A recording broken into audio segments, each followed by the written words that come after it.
வரலாற்று ஆய்வாளராக அறியப்படுகிற அர்னால்டு என்பவர், அவர்தான் மிக தெளிவாக இவர்களுடைய வாழ்க்கை வரலாற்றின் பல்வேறு கோணங்களை ஒரு மாற்று மதத்தினுடைய வேற சமயத்தினுடைய சகோதரராக இருந்தும் கூட இவருடைய ஆன்மீக கண்ணோட்டத்தை எழுதியிருக்கிறார்கள். யோசித்தாலே பிரமிப்பாக இருக்கிறது. அதாவது 90 லட்சம் பேர் இவர்கள் கையால் இஸ்லாத்திலே சேர்ந்தார்கள் என்பது அர்னால்டு எழுதியிருக்கிற செய்தி.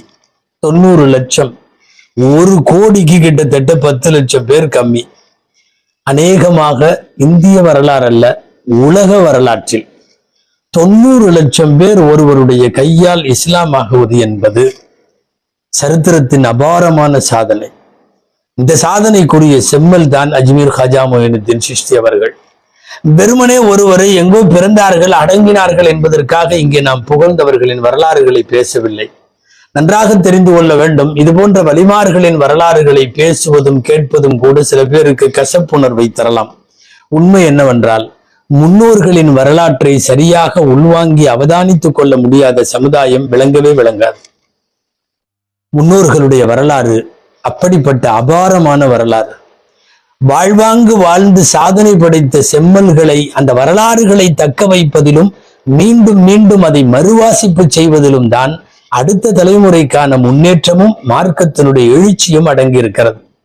பொதுவாக நாம் யாரையாவது இஸ்லாத்தினுடைய அழைப்பு தர வேண்டும் என்றால் நம்மிடத்தில் நிறைய பாணிகள் உண்டு. ஒன்று, பேசி பிரச்சாரம் செய்து அவர்களை இஸ்லாத்திற்கு அழைப்போம். அல்லது நம்முடைய எழுத்துக்கள், புத்தகங்கள், கட்டுரைகள், நம்முடைய ஆக்கங்கள், அவைகளை கொடுத்து இஸ்லாத்தின் அரிய உயரிய பெருமைகளை எல்லாம் சொல்லி அவர்களை இஸ்லாத்திற்கு அழைப்போம். பேச்சும் எழுத்தும் அல்லாமல் வேறும் இருக்கிறது. அழைப்பு பணியினுடைய பல்வேறு அம்சங்களில் நாம் வாழுகிற நல்ல நடைமுறையை பார்த்தே சில பேர் இஸ்லாத்திற்கு வருவார்கள். அவர் ஒழுக்கமாக இருக்கிறார், அவர் மது குடிப்பதில்லை, அவர் விபச்சாரம் செய்வதில்லை, அவர் வட்டி வாங்குவதில்லை, தூய்மையான ஒழுக்கங்களோடு வாழுகிற ஒழுங்கீனம் இல்லாத வாழ்வை பார்த்து நிறைய பேர் இஸ்லாத்திலே சேருவார்கள். ஆனா இந்த இஸ்லாத்தினுடைய அழைப்பு பணி என்பது தொன்று தொட்டு இப்படித்தான் நடந்திருக்கிறது.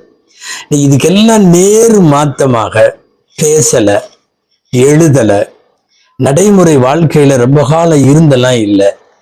வெறுமனே முகம் பார்ப்பார்கள், களிமா சொல்லுவார்கள். உலகத்தில் இப்படிப்பட்ட அதிசயம் இவர்கள் மூலமாக நடந்திருக்கிறது. அஜ்மீர் காஜா மொயினுத்தீன் சிஷ்டி இஸ்லாமை பற்றி யாரையாவது கூப்பிட்டு உட்கார வைத்து மணிக்கணக்கில் எங்களுடைய மார்க்கம் இப்படி உயர்வானதுன்னு பேசியெல்லாம் யாரையும் இஸ்லாத்துல சேர்த்தல.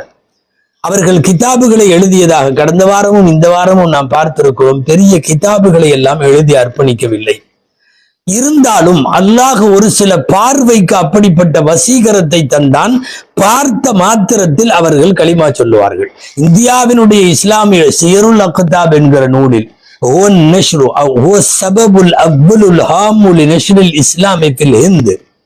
இந்தியாவில் இஸ்லாத்தினுடைய பரவலுக்கு முழு முதல் காரணம் காஜா மொயினுத்தீன் சிஷ்டி கத்தஸல்லாஹ் என்று எழுதி வைத்திருப்பதை பார்க்கிறோம்.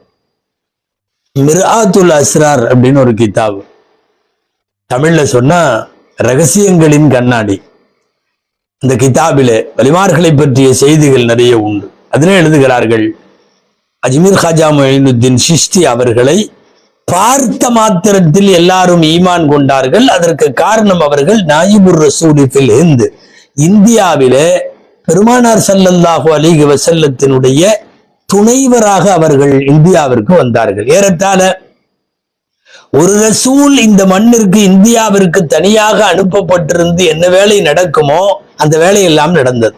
அதனால சில கிதாபுகள் அஜ்மீர் காஜா நாயகம் அவர்களை நாயிபுர் ரசூல் ஃபில் ஹிந்த் என்று எழுதுகிறார்கள். அப்படிப்பட்ட அபாரமான அழைப்பு பணி உலக வரலாற்றில் நீங்க எந்த வரலாறுலையும் பார்த்திருக்க முடியாது. ஒருத்தர் அவங்கள பார்த்த உடனே இஸ்லாத்துல சேர்றது. அஜ்மீருக்கு போகிற வழி ஒரு ஆலயம், ஒரு தேவாலயம், இது குறிப்பாக இந்துக்களினுடைய ஏதோ ஒரு கோவில். அதை கடந்து போகிறார்கள். 7 பேர் அங்கே இருக்கிற சிலையை வணங்கி கொண்டு மந்திரம் ஜபித்து கொண்டு நிற்கிறார்கள். 7 பேர். காஜா மொயினுத்தீன் சிஷ்டி அவர்களுடைய பாதை அது.